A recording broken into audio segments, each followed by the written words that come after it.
Assalamualaikum warahmatullahi wabarakatuh.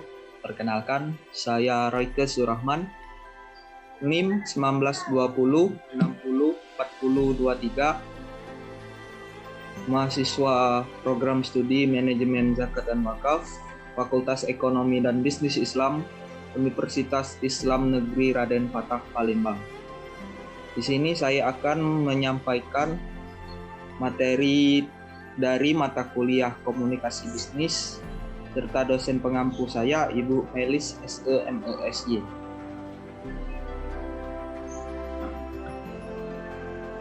Penulisan pesan bisnis itu adalah materi kita pada hari ini. Baiklah, untuk selanjutnya mari kita dengarkan dengan sesama.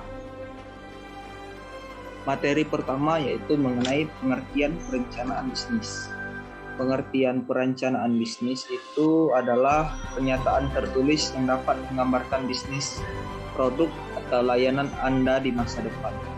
Rencana bisnis ini biasanya dibuat oleh pebisnis pada proses awal bisnis itu dimulai, atau juga dapat dibuat setelah berjalan yang bertujuan untuk mengubah arah strategi. Rencana bisnis ini berisi tentang rencana detail dan anggaran yang menunjukkan bagaimana tujuan bisnis itu dapat diwujudkan. Materi kedua yaitu mengenai tahapan perencanaan bisnis. Yang pertama, tujuan penyampaian bisnis. Tujuan penyampaian bisnis perlu diperhatikan, yaitu perlunya pemahaman yang baik terhadap apa tujuan penyampaian pesan bisnis tersebut, serta tujuan penyampaian bisnis sudah jelas. Hal ini akan mempertimbangkan dan memperlancarnya penyampaian tujuan penyampaian bisnis. Yang kedua, yaitu menganalisis bisnis. Menganalisis bisnis ini setelah menentukan apa maksud dan tujuan penyampaian bisnis tadi.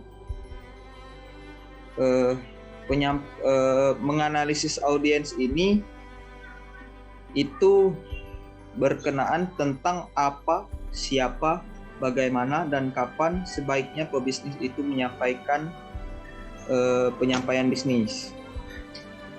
Apa yang disampaikan dan diinginkan oleh audiens, siapa yang menerima pesan, serta bagaimana audiens dapat menerima pesan bisnis tersebut.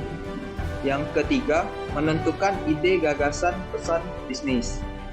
Setelah menganalisis audiens, maka berikutnya adalah menentukan ide gagasan atau pesan bisnis yang ingin disampaikan kepada pihak lain. Dalam hal ini, menjadi fokus adalah substansi pesan bisnis yang ingin disampaikan kepada pihak lain. Yang terakhir yaitu membuat outline pengorganisasian pesan bisnis. Pembuatan outline pada dasarnya mencakup tentang apa poin yang ingin disampaikan kepada pihak lain dan bagaimana tata urutnya yang logis dan sistematis. Pengorganisasian pesan bisnis yang baik, runtut, dan logis juga akan mempermudah pemahaman pesan bisnis dengan baik dan dapat diterima audiens dengan lancar.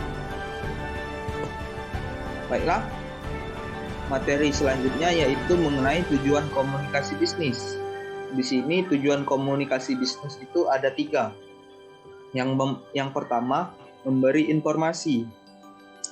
Jelas, tujuan komunikasi bisnis yaitu memberikan informasi yang berkaitan dengan bisnis kepada pihak lain. Contohnya yaitu tentang produk baru, lowongan kerja, atau juga bisa dengan berupa informasi pembukaan kantor cabang baru. Yang kedua yaitu memberi persuasi.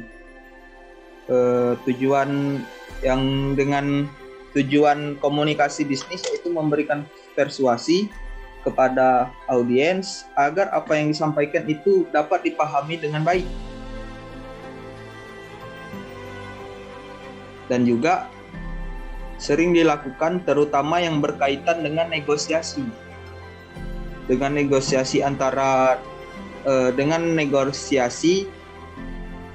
seseorang dengan orang lain dalam bisnis itu memperoleh hasil yang optimal dalam bernegosiasi.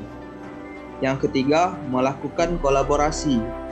Nah, melakukan kolaborasi ini atau bisa disebut juga dengan kerjasama. Seseorang dapat mudah melakukan kerjasama bisnis, baik dengan perusahaan domestik maupun dengan perusahaan asing. Untuk materi selanjutnya, yaitu tentang penentuan ide pokok. Penentuan ide pokok ini terdapat dengan 5 cara, yaitu yang pertama, storyteller's tour, atau yang bisa dimaksud dengan teknik yang biasa dilakukan melalui upaya untuk mendengarkan suatu cerita. Yang kedua, random list adalah dengan mencoba menghubungkan ide-ide yang ada di pikiran Anda dengan menuliskannya di sebuah kertas kosong. Yang ketiga, worksheet.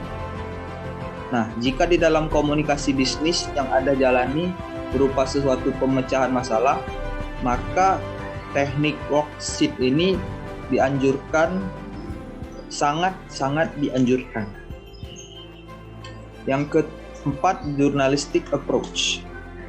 Teknik ini dianggap salah satu teknik yang baik dalam penentuan ide pokok karena di dalamnya biasanya akan terbiasa dengan pertanyaan maupun jawaban dari siapa, apa, kapan, bagaimana, dan juga di mana. Yang terakhir yaitu question and answer chain. Artinya bahwa di dalam penentuan ide pokok di dalam komunikasi atau pesan bisnis itu menggunakan bantuan dari audiens. Teknik ini juga termasuk teknik yang efektif di dalam suatu komunikasi bisnis. Mungkin itu saja yang bisa saya sampaikan. Semoga para penonton, kawan-kawan, serta yang melihat ini dapat dengan jelas memahami apa yang saya sampaikan serta bermanfaat bagi kita semua. Terima kasih atas perhatiannya. Kepada Allah saya mohon ampun. Wabillahi taufiq wal hidayah. Wassalamualaikum warahmatullahi wabarakatuh. Terima kasih.